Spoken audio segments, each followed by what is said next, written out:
हमें ये पहचानने की ज़रूरत है कि हमारे संगठन के सामने एक बहुत बड़ी चुनौती है।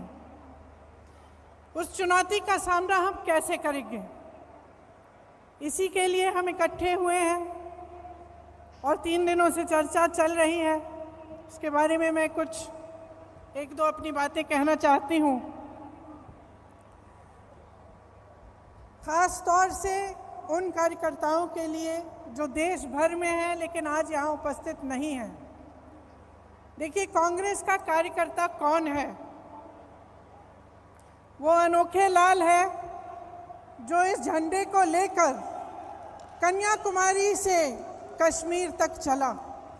वो दिनेश है जो आज दिख नहीं रहा है, जो इसी तरह से देश के ध्वज को लेकर नंगे पांव चला। कल किसी ने नसीब पठान जी का नाम लिया, उत्तर प्रदेश के एक नेता थे। आजीवन कांग्रेस के प्रति उन्होंने निष्ठा दिखाई। उसी तरह से मैं कई नाम ले सकती हूँ। कल जब शोक प्रस्ताव हुआ, ईश्वर चंद शुक्ला जी का नाम नहीं लिया, लेकिन ईश्वर चंद शुक्ला जी, उनको टिकट नहीं मिला चुनाव में, फिर भी वे प्रचार किए और प्रचार करते करते उनका देहांत हुआ। मैं पच्चू पासी का नाम ले सकती हूँ, जो रोज सुबह वही सफ़ेद जूते पहनकर गांव-गांव जाते थे, कांग्रेस के लिए प्रचार करते थे, कांग्रेस का झंडा फहराए रखे। उनका भी देहांत हुआ। यूपी में हम मजाक में कहते हैं कि एक लाइफ लॉन्ग कांग्रेस सफरर होता है। जो यूपी के कार्यकर्ता हैं ये समझेंगे ये बात। जो कार्यकर्ता आजीवन अपने वजूद के लिए संघर्ष करता है, वो मैं आज थोड़ा उसके पक्ष में बोलना चाहती हूँ। और मैं कहना चाहती हूँ कि जब भी हम ऐसे इकट्ठे होते हैं तो हम नए नए प्रस्ताव लाते हैं और ये सही है। हमने कहा है कि मंडल तक हमें अपना संगठन बनाना है, ब्लॉक तक बनाना है, नए लोगों को जोड़ना है, लेकिन ये कर्मकांड नहीं होना चाहिए। ये प्रस्ताव कागज़ पे नहीं रहना चाहिए।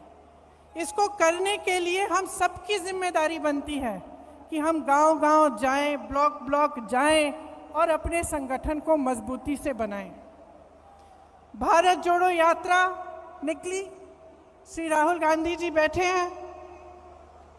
उन्होंने कांग्रेस की विचारधारा की एक लंबी लकीर खींच के दिखाई। जो बहुत समय से नहीं हुआ था, उन्होंने करके दिखाया। पूरे देश ने देखा कि कांग्रेस का कार्यकर्ता, कांग्रेस का नेता किस लिए खड़ा है, किस विचारधारा के लिए लड़ रहा है, उस विचारधारा का मतलब क्या है। ये काम भारत जोड़ो यात्रा ने किया। देश भर से लोग आए, कन्याकुमारी में आए, केरल में आए, मध्य प्रदेश में आए, हर जगह जहाँ जहाँ यात्रा गई वहाँ आए। जब कश्मीर में थे तो मैं कुछ महिलाओं के साथ खड़ी थी, यात्रा का इंतज़ार कर रहे थे हम। उन महिलाओं ने मुझे कहा कि 3 सालों से उनको घर से निकलने की हिम्मत नहीं थी, लेकिन इस यात्रा ने उन्हें हिम्मत दी, वे बाहर आए। तो ये हिम्मत दिलाना, ये हम कांग्रेस जनों का काम है, जो समझ रहे हैं कि देश में गलत हो रहा है, जो देश की राजनीति को देखकर समझ रहे हैं कि जो हो रहा है वो ठीक नहीं है। उनको एक प्लेटफॉर्म देना, उनकी आवाज़ को बुलंद करना हमारा काम है। जो नहीं समझ रहे हैं उन्हें भी समझाना, उनके पास जाना हमारा काम है। तो ये एक बहुत बड़ी जिम्मेदारी है। हमें अपने गिले शिकवे अलग करने पड़ेंगे, एकजुट होकर लड़ना पड़ेगा। हमें दिखाना पड़ेगा इस देश को कि आज नौजवानों के पास रोजगार नहीं है। जितने भी विज्ञापन हैं, जो भी दिखा रहे हों, जहाँ जहाँ हम जाते हैं रोजगार नहीं है। रोजगार क्या, जो नौजवान परीक्षा देते हैं भर्ती के लिए, वो घोटालों में उलझे हुए हैं, उसके लिए क्या प्रस्ताव है हमारा? ये कांग्रेस पार्टी इन 3 दिनों से जितने भी प्रस्ताव ला रही है, जैसे किसानों के लिए मैं आज पढ़ रही थी कि एक प्रस्ताव है कि न्याय योजना की तरह हमें किसानों के लिए एक योजना बनानी है। तो ये सब बातें पब्लिक तक पहुंचाना हमारा काम है और इसमें आपकी बहुत अहमियत है।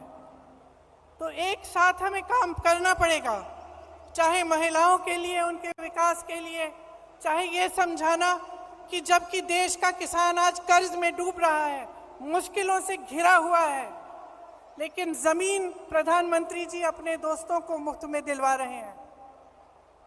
आज हमें देश को दिखाना पड़ेगा कि किस तरह कुछ गिने चुने उद्योगपति आगे बढ़े जा रहे हैं, उनकी आमदनी दुगनी 3 गुना बढ़ती जा रही है और किसान की आमदनी कम होती जा रही है, नौजवानों के रोजगार कम होते जा रहे हैं, महंगाई बढ़ती चले जा रही है, किसानों को कर्ज माफ नहीं होते लेकिन बड़े बड़े उद्योगपतियों के होते हैं।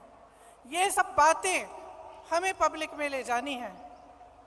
अब हमारे पास सिर्फ 1 साल बचता है, हमसे उम्मीदें हैं। ये उम्मीद है कि हम एकजुट हों, कि जितनी भी पार्टियां हैं, जितने भी दल हैं, जितने भी लोग हैं जिनकी विचारधारा इनसे विपरीत है, वो आगे आए, एकजुट होकर लड़ें। सबसे उम्मीद है, लेकिन सबसे ज्यादा उम्मीद कांग्रेस पार्टी से है आज।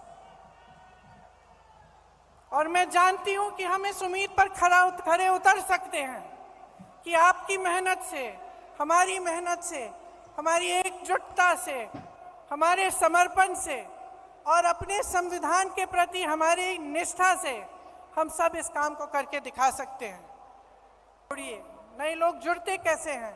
विचारधारा से जुड़ते हैं, जज्बातों से जुड़ते हैं और आपका मिसाल देख के जुड़ते हैं। तो हमें मिसाल बनना चाहिए कि राजनीति कैसे होनी चाहिए, किस तरह से हमें अपनी राजनीति करनी है। जब जब चुनाव आता है तो ऐसे मुद्दे उठते हैं जिससे जनता का कोई मतलब नहीं है। क्यों कह रही हूं कि मतलब नहीं है?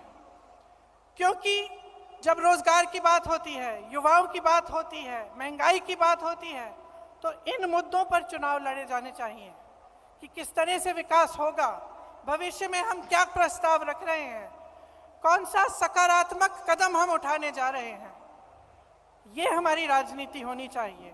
और आजकल की जो राजनीति है, जो देश का माहौल है, जो नकारात्मक है, उससे हमें ऊपर उठना पड़ेगा और हमें सकारात्मक तरह से भविष्य के लिए अपने प्रस्ताव रखने पड़ेंगे और अपनी बात रखनी पड़ेगी। मुझे पूरी उम्मीद है कि हम इस लड़ाई में सफल होंगे, क्योंकि हम मजबूत हैं।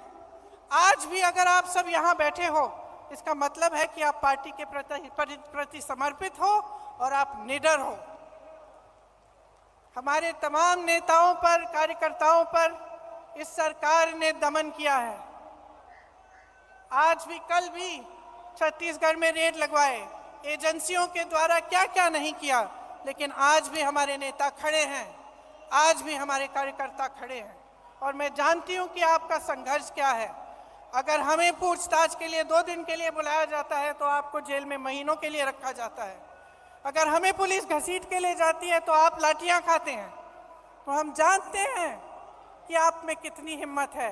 अब देश को भी ये हिम्मत दिखानी है, देश के संविधान के लिए, लोकतंत्र के लिए और एक मजबूत भविष्य के लिए हमें सबको इकट्ठे लड़ना है। आप सबको बहुत बहुत धन्यवाद। जय हिंद।